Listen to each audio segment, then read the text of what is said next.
نحمده ونصلي على رسوله الكريم اما بعد اعوذ باللہ من الشیطان الرجیم بسم اللہ الرحمن الرحیم۔ الحمدللہ ربیع الاول کا مہینہ شروع ہو چکا ہے۔ اللہ تعالیٰ ہمیں اس کی پوری برکات اور اس کا پورا فائدہ نصیب فرمائے۔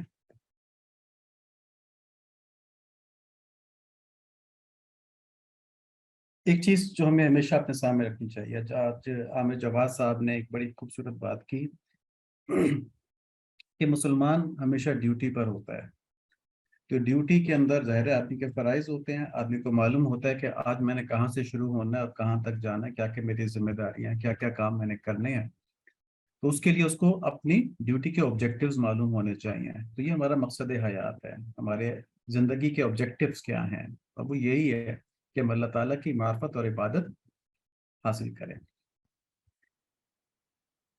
اس آبجیکٹیو کی طرف بڑھنے کے لیے ہمیں ایک صحیح ڈائریکشن چاہیے۔ ظاہر ہم کسی آبجیکٹیو کو کسی ایک خاص ڈائریکشن میں چل کے ہی حاصل کر سکتے ہیں، ہم رینڈملی تو حاصل نہیں کر سکتے۔ دنیا کا کوئی کام رینڈملی نہیں ہو سکتا۔ اور وہ جنہوں نے فزکس پڑھی ہے کہ لا آف انٹروپی یہ ہے کہ جتنے بھی نیچرل پروسیسز ہیں ان میں ڈس آرڈر، بد نظمی کا اضافہ ہوتا ہے کائنات کے اندر۔ یعنی جس کام کے اندر کوشش نہ کی جائے اس کام سے کائنات میں بد نظمی بڑھتی ہے۔ تو یہ فزکس کا لا ہے، لا آف انٹروپی۔ تو ہمیں مقصد حیات معلوم ہو گیا، اس کی ڈائریکشن معلوم ہو گئی، اور اب اس طرف بڑھنے کا طریقہ کیا ہے۔ ڈائریکشن تو معلوم ہوگی نا، ہمیں یہ معلوم ہے لاہور کس طرف ہے اور اسلام آباد کس طرف ہے، لیکن اس پہ جانا کس طرح ہے؟ پیدل جانا ہے، گاڑی پہ جانا ہے، روڈ کون سی پکڑنی ہے؟ ایسا نہ ہو کہ ہم سمجھ رہے ہیں کہ ہم لاہور جا رہے ہیں مگر ہمارا رخ جو ہے وہ پشاور کی طرف ہو۔ ٹھیک ہے جی، تو ڈائریکشن معلوم کرنا، یہ موٹی باتیں جو زندگی کے بارے میں ہمیں معلوم ہونی چاہیے۔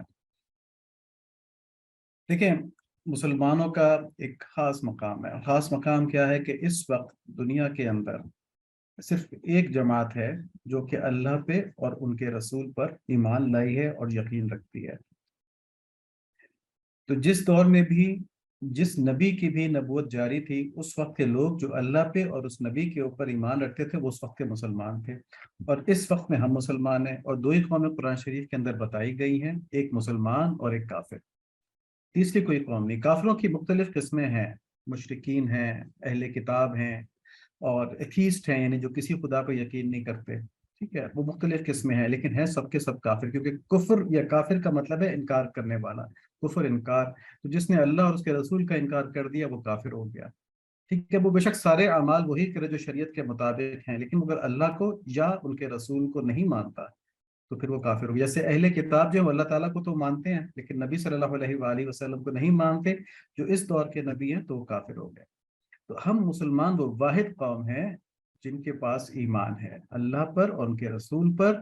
تو ہم اس وقت اللہ کے دین کو قائم کرنے کی واحد قوم ہے، یعنی یہ ہماری ذمہ داری ہے۔ ہماری زندگیوں کی وجہ سے، ہمارے وجود کی وجہ سے دین اسلام جو ہے دنیا میں ظاہر ہوتا ہے۔ ٹھیک ہے، اب ہم اس کو اپنے اوپر کتنا لاگو کرتے ہیں یہ ہمارے اوپر ہے کہ ہم کتنے اچھے مسلمان بنتے ہیں۔ تو اس نعمت کی شکر گزاری کے طور پہ کہ اللہ کریم نے ہم کو چنا ہے، ہم پیدائشی مسلمان ہیں، ہم کو چنا ہے کہ ہم ایمان والے گھر میں پیدا ہوئے، ہمیں ایمان حاصل کرنے کے لیے کوئی تگ و دو نہیں کرنی پڑی۔ تو اس نعمت کی شکر گزاری کے طور پہ ہم کو اسلام کو فار گرانٹیڈ نہیں لینا چاہیے۔ یہ تو میرا آبائی مذہب ہے، جیسے زبان ہوتی ہے نا، اب کسی کی مادری زبان پنجابی ہے، کسی کی مادری زبان اردو ہے، کسی کی مادری زبان پشتو ہے، کسی کی مادری زبان عربی ہے، تو پھر وہ اس زبان کو سیکھنے میں کوئی بہت جدوجہد نہیں کرتے۔ آج کل تو خاص طور پہ ادب وغیرہ کا ماحول ختم ہی ہو گیا، لٹریچر کا، تو صرف وہ زبان کو ورکنگ لینگویج کی طرح بولتے ہیں اور اس میں کوئی خاص جدوجہد نہیں کرنی پڑتی، بچپن سے ان کو آتی ہے۔ لیکن جب کوئی فورن لینگویج سیکھنی ہوتی ہے اس کے لیے بڑا اہتمام کرنا پڑتا ہے۔ انگلش سیکھنے کے لیے گرامر سیکھنی پڑتی ہے، کلاسز لینی پڑتی ہیں، حتیٰ کہ لوگ 10-20 سال سیکھتے ہیں پھر بھی صحیح طرح نہیں آتی، اس کے لیے اہتمام کرنا پڑتا ہے۔ تو اسلام کوئی ایسی چیز نہیں ہے کہ ہم پیدائشی پیدا ہو گئے تو ہماری مادری زبان کی طرح ہمیں آتی ہے، نہیں، اس کو اہتمام سے سیکھنا ہے۔ اس کے اوپر دو چیزوں کا انحصار ہے، ایک یہ کہ دنیا کے اندر جو اللہ تعالیٰ نے ہمیں ذمہ داری دی ہے کہ تم نے اسلام کو ظاہر کرنا ہے اپنے وجود سے۔ دیکھیں، اسلام کتابوں میں تو ظاہر ہے ہی نا، قرآن شریف کے اندر بھی ہے، حدیثی کتابوں میں بھی ہے، لیکن اس کی پریکٹیکل صورت تو ہمارا وجود ہے نا انسانوں کا۔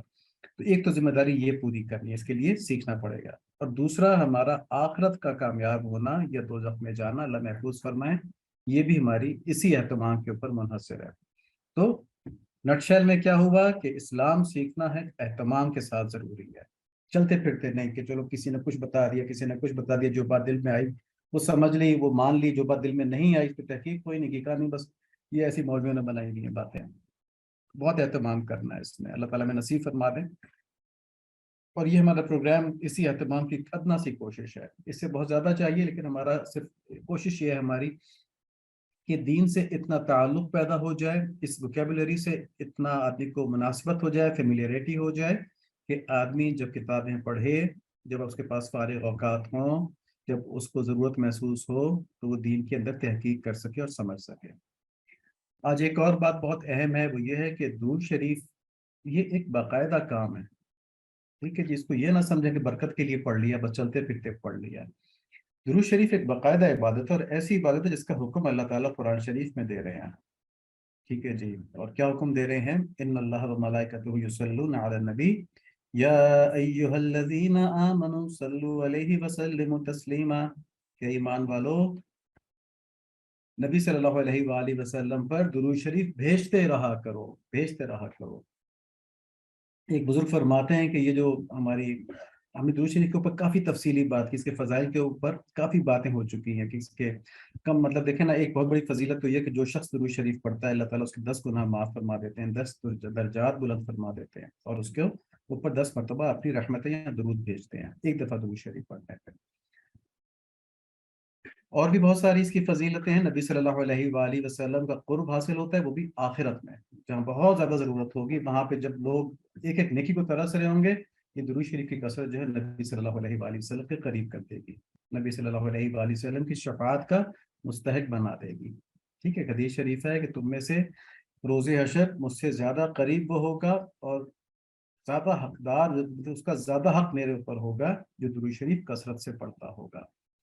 تو درود شریف کہنے کا مقصد یہ ہے کہ اس کو ہم سمجھتے ہیں کہ بس چلتے پھرتے پڑھ لیا، ٹائم ملا تو پڑھ لیں گے، ٹائم نہیں ملا تو نہیں پڑھیں گے، ٹھیک ہے، نہیں، یہ ایک ایسی ایکٹیویٹی ہے جیسے ہم 5 وقت نماز کا اہتمام کرتے ہیں، اس طرح درود شریف کا اہتمام بھی ضروری ہے۔ وہ نماز چھوڑنے کا شدید گناہ ہوگا، لیکن درود شریف چھوڑنے کا، کیونکہ ایک دفعہ تم نے پڑھ لیا فرض درجے میں، اور جب نبی صلی اللہ علیہ وآلہ وسلم کا تذکرہ مبارک ہے تب ایک دفعہ پڑھنا واجب ہے، وہ بھی ہم الحمدللہ پڑھ لیتے ہیں، اس کا اہتمام کیا کیجیے۔ لیکن کثرت سے پڑھنا جو ہے یہ نفل کے درجے میں ہے، اس کو چھوڑنے کا گناہ تو نہیں ہوگا، لیکن اس کو چھوڑنے کا ایک بہت بڑا نقصان یہ ہوگا کہ جو اس کی فضیلتیں ہیں ان سے محروم ہو جائیں گے۔ ایک صحابی رضوان رضی اللہ عنہ نے یہ کہا تھا نا کہ میں نبی صلی اللہ علیہ وآلہ وسلم اپنا سارا وقت جو میری دعاؤں کا ہے آپ کے اوپر درود شریف پڑھنے پہ گزاروں گا، تو آپ صلی اللہ علیہ وآلہ وسلم نے فرمایا پھر تمہاری دنیا اور آخرت دونوں کی ضروریات اللہ تعالیٰ پوری فرما دیں گے، کم و بیش مفہوم تھا۔ تو دنیا اور آخرت دونوں کی ضروریات اللہ تعالیٰ کی رحمت سے پوری ہوتی ہیں درود شریف کی کثرت سے۔ تو ربیع الاول کی مناسبت سے اس بات کی اس دفعہ خاص ہم یہ اہتمام رکھیں کہ ہم درود شریف کی کثرت، خالی درود شریف پڑھنا نہیں، کثرت، اور اس میں ایک ٹارگٹ ہم لوگوں کا یہ ہوتا ہے کہ ہمیں 30 دنوں میں 1.25 لاکھ مرتبہ پڑھ لیں، تقریباً 4,500 روپے روزانہ، 4,500 روزانہ کا بنتی ہے تعداد۔ تو کہ چھوٹا درود شریف ہو، وصلی اللہ علی نبی الامی جی، وصلی اللہ علی نبی محمد، اور وصلی اللہ علیہ وآلہ وسلم، چھوٹا درود شریف جو ہے وہ 4,500 مرتبہ پڑھنے میں کوئی اتنی دقت نہیں ہوتی، تقریباً 22 منٹ میں 1000 مرتبہ ہو جاتا ہے، ٹھیک ہے جی۔ تو اگر 22 منٹ تو آپ نکال لیں اہتمام کے، یہ کم از کم کی بات میں کر رہا ہوں کہ دن میں 22 منٹ تو بیٹھ کے وضو کر کے قبلہ رخ ہو کے ٹک کے بیٹھ کے، ٹھیک ہے، درود شریف پڑھنا ہے، اور باقی چلتے پھرتے ڈرائیونگ کے دوران پڑھ لیا، جب فارغ ہیں جب پڑھ لیا، تو کیا ہوگا کہ اس مہینے میں ٹی وی کم دیکھیں، سوشل میڈیا کے اوپر کم جائیں، واٹس ایپ کم یوز کریں، اسی میں ٹائم ضائع ہوتا ہے نا۔ ہاں ضروری کام سارے کریں اپنے، لیکن اس طرح کے کام جو ضرورت سے زیادہ نیند ہے اس کو کم کر لیں، ٹھیک ہے، اور درود شریف کی کثرت کر لیں، وقت کو ضائع نہ ہونے دیں۔ تو ایک بہت بڑا فائدہ اس مہینے میں یہ ہو جائے گا کہ درود شریف پڑھنے کی کثرت سے عادت تو ہو ہی جائے گی، ہمارا جو وقت ضائع ہوتا ہے وہ بھی آئیڈینٹیفائی ہو جائے گا، اور اس کو ہم آئندہ کے لیے استعمال کر سکتے ہیں۔ تو ہم نے جاننا یہ ہے کہ درود شریف پڑھنا ایک علیحدہ عبادت ہے، ایک پورا کام ہے، ایک پوری مصروفیت ہے، یہ فارغ وقت کا خالی فلر نہیں ہے کہ چلو یار اس وقت ٹائم میں بھی پڑھ لیتے ہیں، یہاں سے وہاں تک جا رہے ہیں پڑھ لیتے ہیں۔ ہاں بہت اچھا فلر ہے، اگر آپ کے پاس ٹائم ہے اس ٹائم کو اس سے کنزیوم کر لیں، بہت اچھی بات ہے، لیکن اس کے لیے علیحدہ وقت نکالنا بھی ضروری ہے۔ تو ہم نے کہا کہ 22 منٹ کم سے کم، یعنی 1000 مرتبہ درود شریف کے لیے علیحدہ وقت نکال لیں۔